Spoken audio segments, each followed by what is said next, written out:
ప్రముఖ పుణ్యక్షేత్రం శ్రీశైలానికి అటవీ ప్రాంతం గుండా వెళ్లేందుకు ప్రభుత్వం ప్రత్యామ్నాయంపై దృష్టి పెట్టింది. వన్యప్రాణులకు ఇబ్బంది లేకుండా ఘాట్లో ఎలివేటెడ్ కారిడార్ నిర్మించేందుకు రంగం సిద్ధం చేసింది.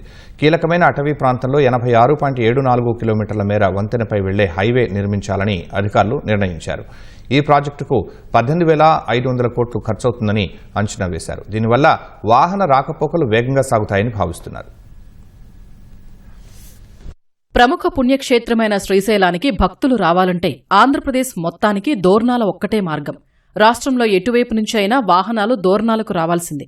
అటు తెలంగాణ నుంచి వచ్చేవారు కల్వకుర్తి, మన్ననూరు మీదుగా అటవీ ప్రాంతంలో ప్రయాణించాలి. జాతీయ రహదారి 765 మీదుగానే ఈ రాకపోకలు సాగిస్తారు. శ్రీశైలానికి వచ్చే భక్తుల సంఖ్య ఏటా పెరుగుతూ ఉండడంతో వాహన రద్దీ కూడా ఎక్కువైంది. దీనికి అనుగుణంగా హైవేను 4 వరుసలుగా విస్తరించేందుకు పెద్ద ఎత్తున అటవీ భూములు అవసరమవడంతో అది సాధ్యం కావటం లేదు. దీంతో ప్రభుత్వం ప్రత్యామ్నాయ మార్గంపై దృష్టి పెట్టింది. కీలకమైన అటవీ ప్రాంతంలో 86.74 కిలోమీటర్ల మేర వంతెనపై వెళ్లే హైవే ఎలివేటెడ్ కారిడార్ నిర్మించాలని అధికారులు నిర్ణయించారు. దీనివల్ల వన్యప్రాణులకు ఇబ్బంది ఉండదని, వాహన రాకపోకలు వేగంగా సాగుతాయని భావిస్తున్నారు.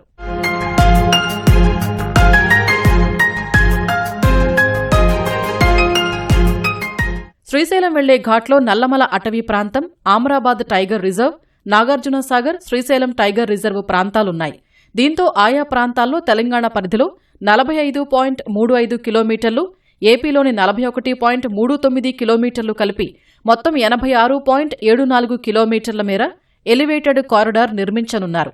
ఇది 4 వరుసలతో ఉండనుంది. కృష్ణానదిపై ప్రస్తుతం ఉన్న వంతెనకు, డ్యాంకు మధ్యలో 450 మీటర్ల పొడవున కొత్తగా ఐకానిక్ వంతెన నిర్మించనున్నారు. శ్రీశైలం క్రాస్ రోడ్ వద్ద నుంచి ఆలయం వరకు 4.33 కిలోమీటర్ల అనుసంధాన రోడ్డు నిర్మించనున్నారు. మొత్తంగా ఈ ఎలివేటెడ్ కారిడార్ ప్రాజెక్టుకు 18,500 కోట్ల రూపాయల ఖర్చవుతుందని ప్రాథమిక అంచనా. ఇందులో ఏపీ పరిధిలో 10,500 కోట్లు, తెలంగాణలో భాగానికి 8,000 కోట్లుగా అంచనాలున్నాయి.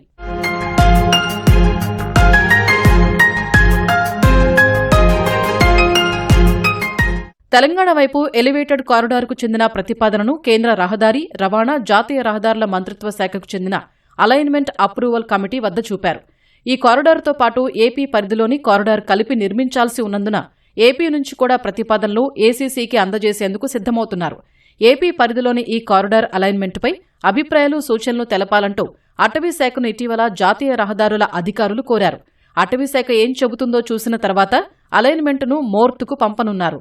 ఏపీలో దోర్నాల నుంచి తెలంగాణలో బ్రాహ్మణపల్లి వరకు ఈ కారిడార్ అందుబాటులోకి వస్తే వాహనాలు నిరంతరాయంగా వేగంగా వెళ్లేందుకు వీలుంటుందని స్థానికులు చెబుతున్నారు. భక్తులు ఎలాంటి ఇబ్బంది పడకుండా వెళ్తారని అంటున్నారు. ప్రస్తుతం రాత్రి 9 నుంచి ఉదయం 6 గంటల వరకు ఘాట్లో వాహనాల్ని అనుమతించడం లేదని, కారిడార్ వస్తే ప్రయాణం నిరంతరాయంగా ఉంటుందని అభిప్రాయం వ్యక్తం చేస్తున్నారు. అయితే కాగడాలు పెట్టడం, అంటే ఈ రోడ్డు శాంక్షన్ చేయడము మరి వేలాది మంది భక్తులకు ప్రమాద శాతం, మరి అదేవిధంగా మరి ప్రయాణరీత్యా మరి టైమింగ్ ఇవన్నీ కలిసి వస్తాయి. అదే ఐకాన్ బ్రిడ్జి ఏర్పాటు చేస్తే యాత్రికులకు యాక్సిడెంట్ జరగకుండా టైమింగ్ సరిపోతుంది. ఎక్కువ మంది శ్రీశైల పుణ్యక్షేత్రానికి మరి యాత్రికులు వచ్చే అవకాశం ఉంది. ఇప్పటికే మరి ఖచ్చితంగా ఈ రోడ్డు నిర్మాణ పనుల్లో కాగడాలను ఏర్పాటు చేయాలి. శ్రీశైలం దేవస్థానానికి లక్షలాది మంది భక్తులు వస్తూ ఉంటారు. రవాణా సౌకర్యాలు లేకపోవడము వక్తులు చాలా ఇబ్బందులు ఎదుర్కొంటున్నారు. ఐకానిక్ బ్రిడ్జి శ్రీశైలానికి వెయ్యాలనేది ప్రధానమైన అంశము.